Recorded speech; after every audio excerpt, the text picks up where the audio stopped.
Ma belle-mère a versé quelque chose d'étrange dans mon verre quand elle pensait que je ne regardais pas. Cocktail spécial pour mon gendre préféré, a-t-elle dit avec un sourire. Je l'ai remerciée et j'ai discrètement échangé les verres avec son mari qui critiquait toujours ma carrière.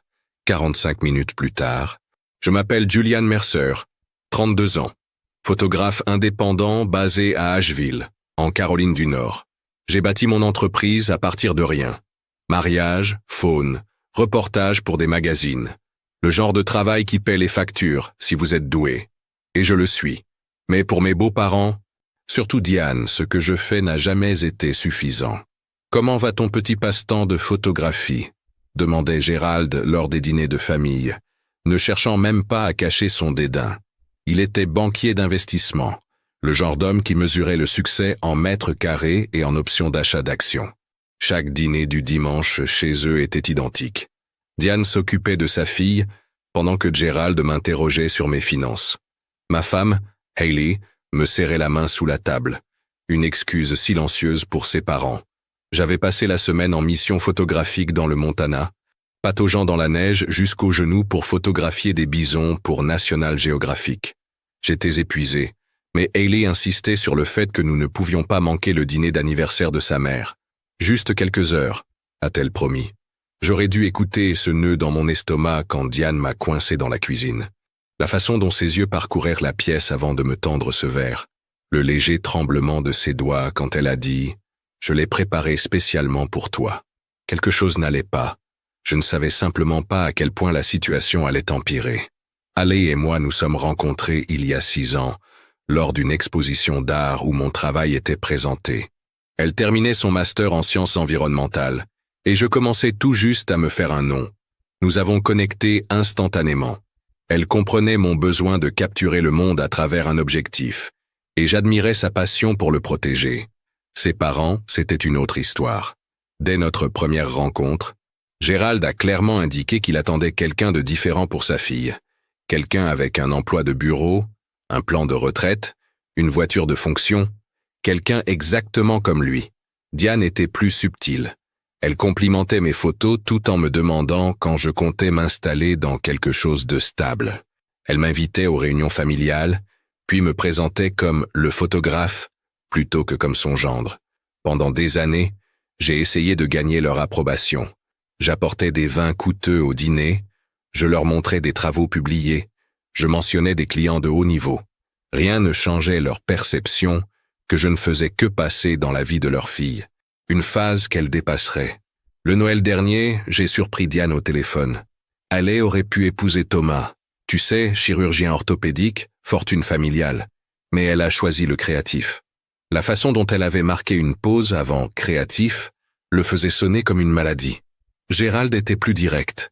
Quand Hayley et moi avons annoncé que nous essayions d'avoir un bébé, il m'a pris à part. Les enfants coûtent cher, mon garçon. Pense peut-être à un vrai emploi avant d'en mettre un au monde. Je n'ai jamais raconté ces choses à Hayley. Elle aimait ses parents malgré leurs défauts, et je ne voulais pas la forcer à choisir un camp.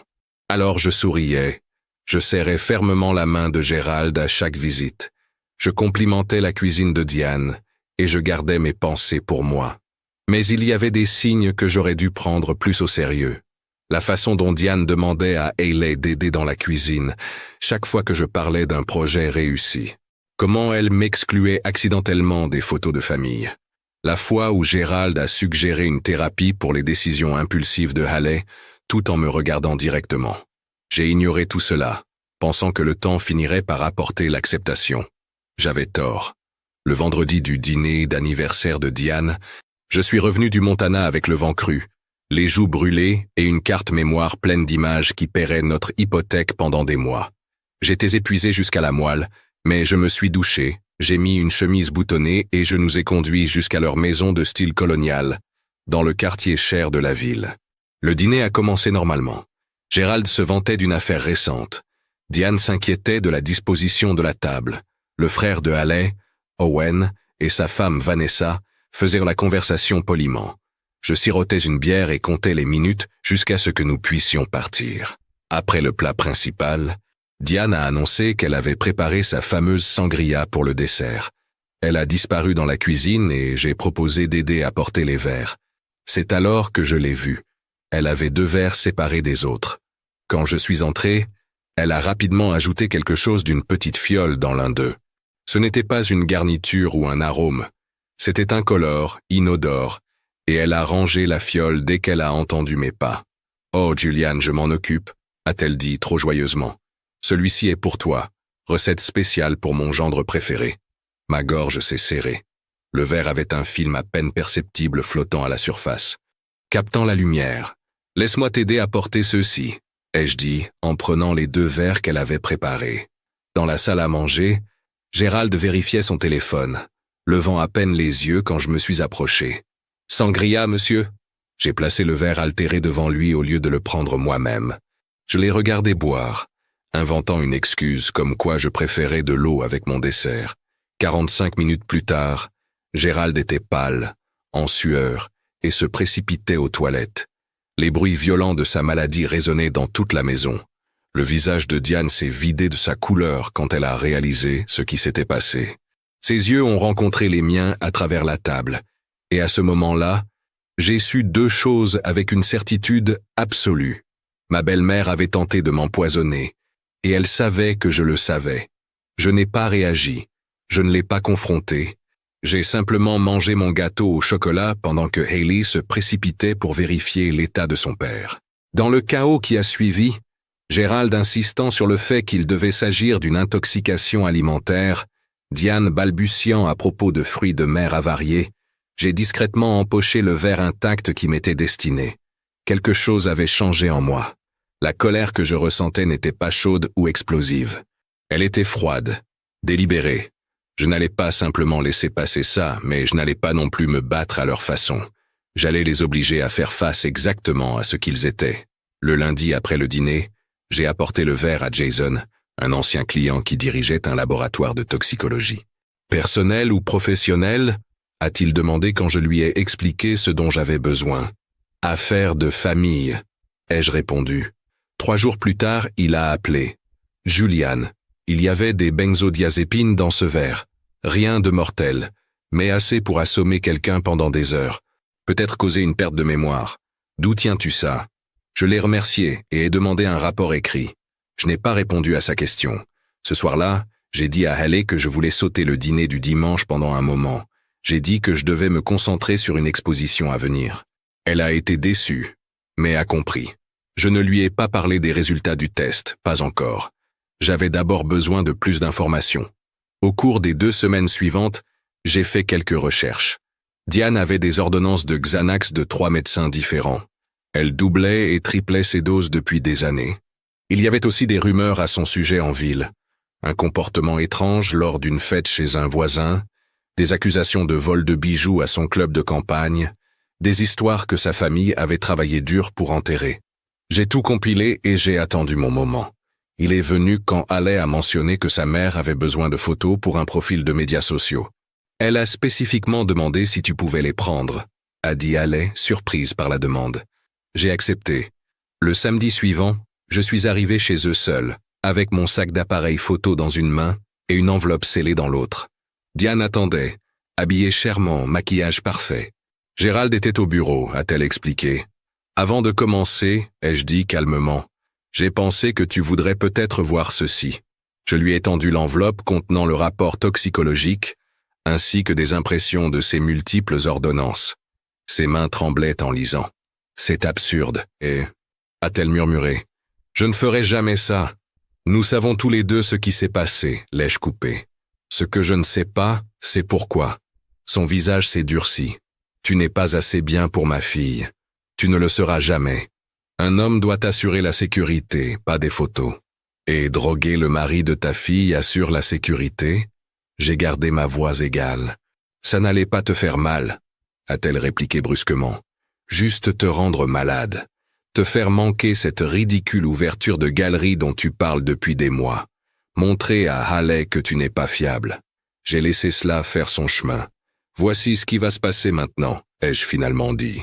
Tu vas dire à Gérald ce que tu as fait. Ensuite, vous allez tous les deux commencer à me traiter avec respect. Non pas parce que vous avez soudainement changé d'avis à mon sujet, mais parce que l'alternative est que Hayley découvre exactement qui sont ses parents. Diane rit, mais cela sonnait creux. Ah, elle ne te croira jamais plus tôt que nous. J'ai ramassé mon sac d'appareils photo. Peut-être pas, mais elle croira le rapport de laboratoire et les dossiers de prescription et les voisins que vous avez aliénés. Es-tu prête à parier ta relation avec ta fille là-dessus? Je suis parti sans prendre une seule photo. Ce soir-là, Diane a appelé Hailey en pleurant, prétendant que je m'étais comporté de manière inappropriée pendant notre séance. Elle a dit que j'avais été hostile et menaçant. Quand Hailey m'a confronté, je ne pouvais plus cacher la vérité. Je lui ai tout montré.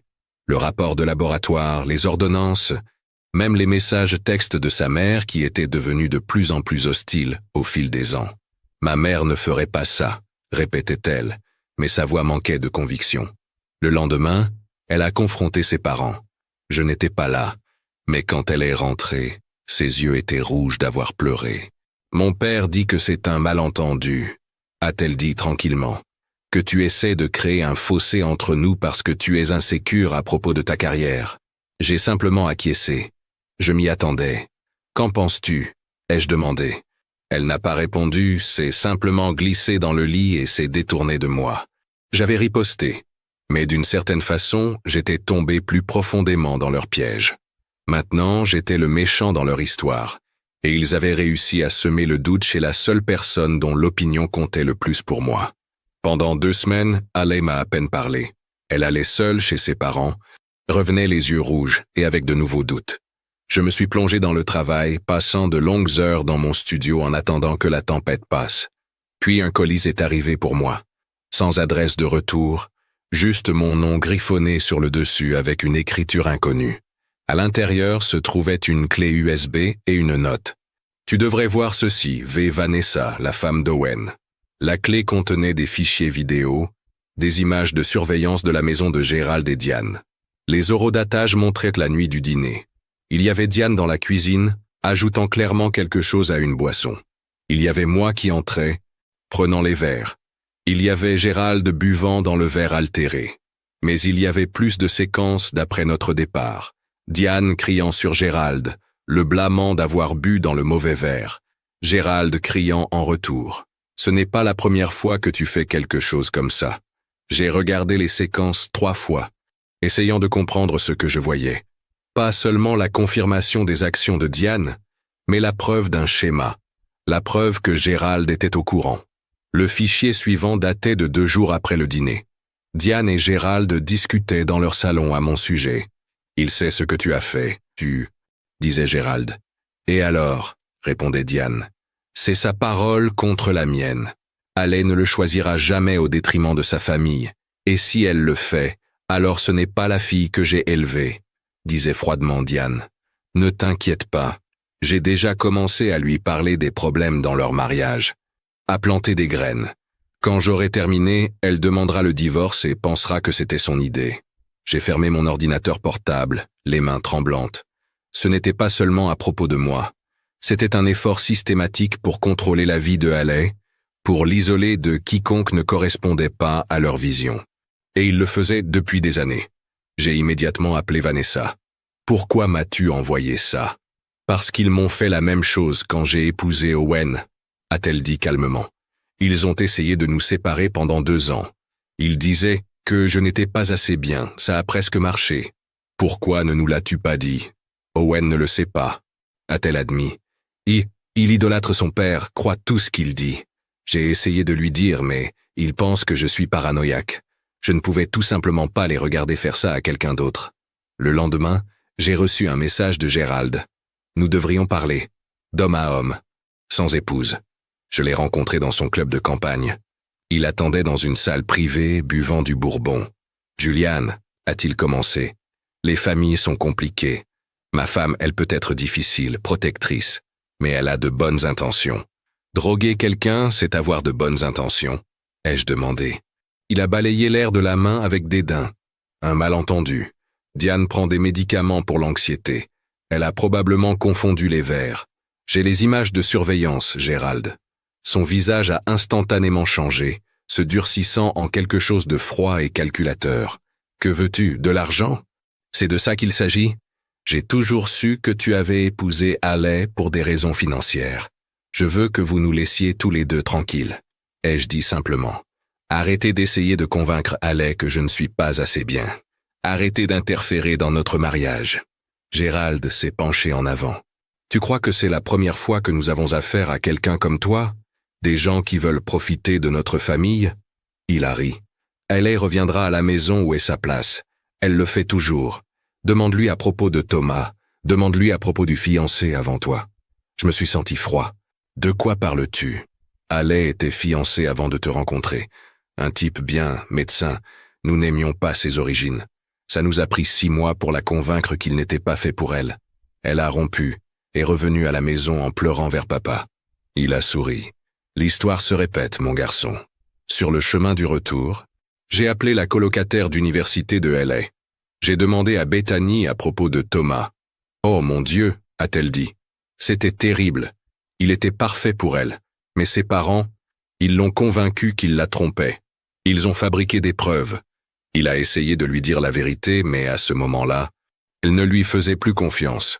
Le schéma était clair maintenant. Ce n'était pas seulement à propos de moi. Il s'agissait de contrôle.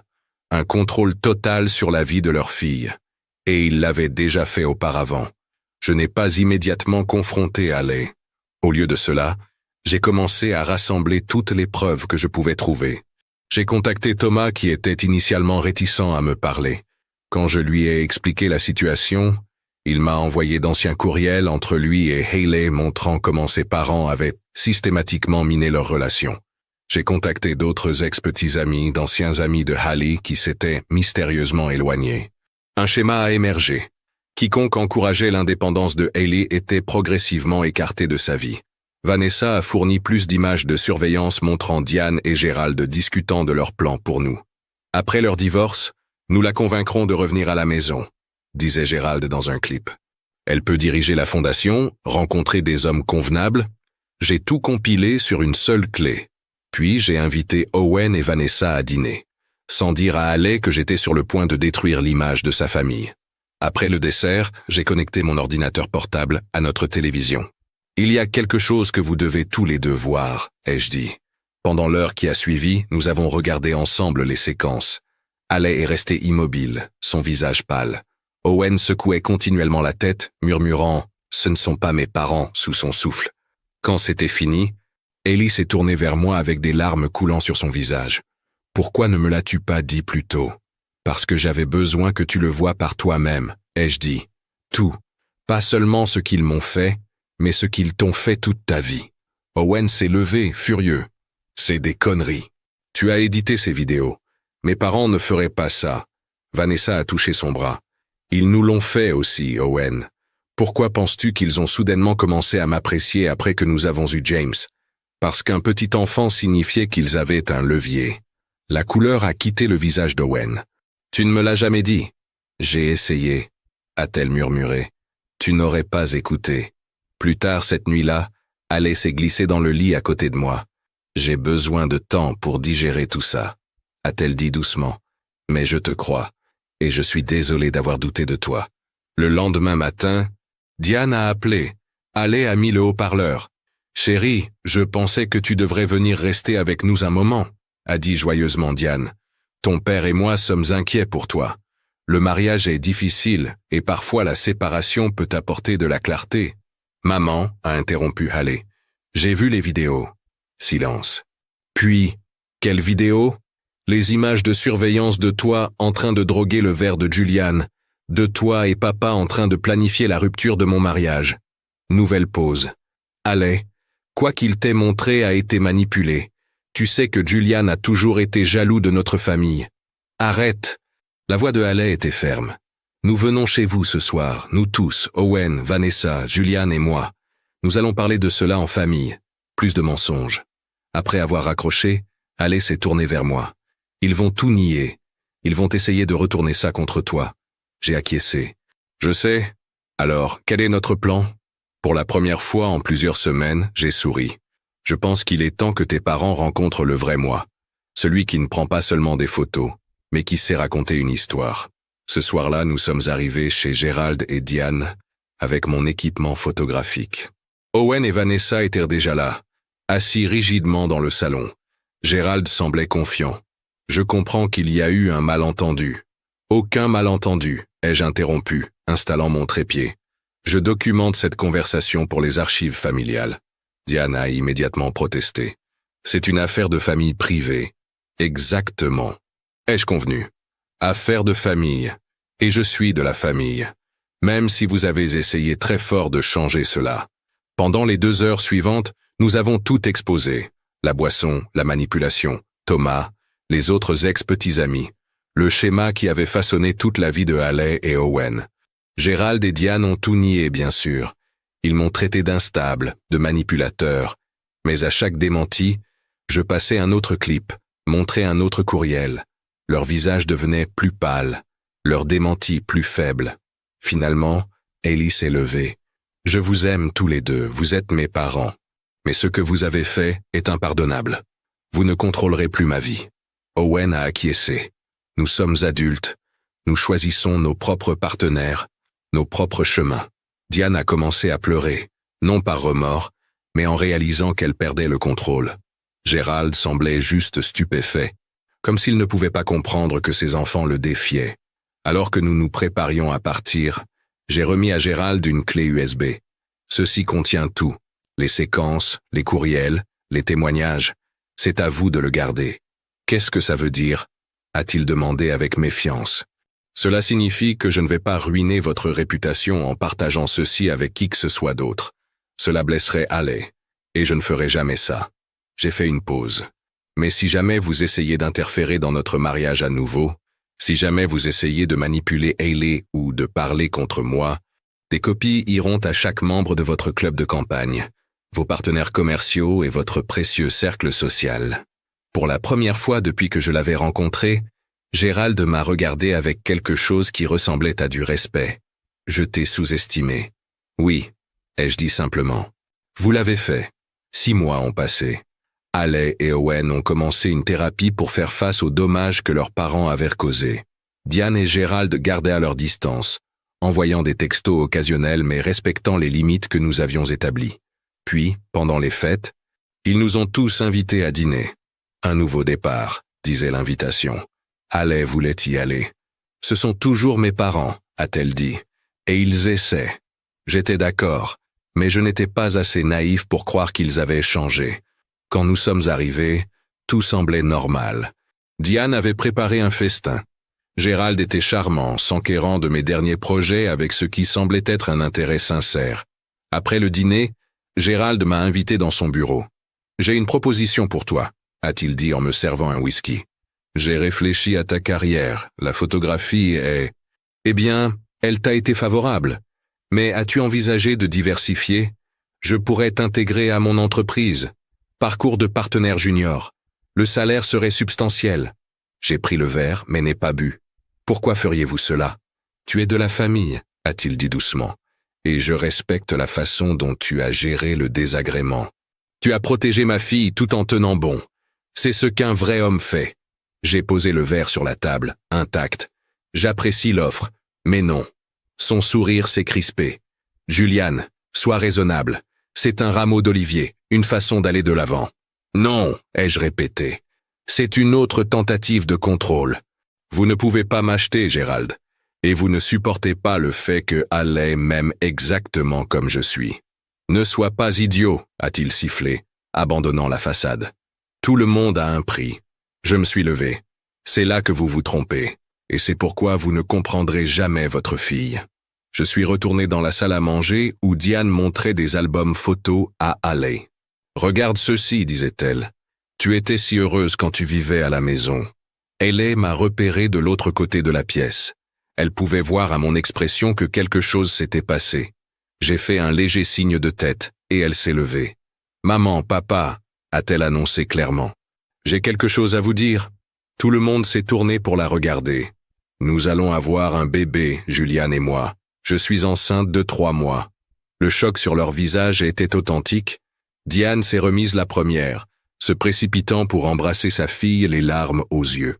Gérald s'est approché plus lentement, regardant alternativement Haley et moi. « Félicitations » a-t-il dit avec raideur. « Merci » ai-je répondu, puis baissant la voix pour que lui seul puisse entendre. « Cet enfant ne sera jamais un pion dans vos jeux, je vous le promets.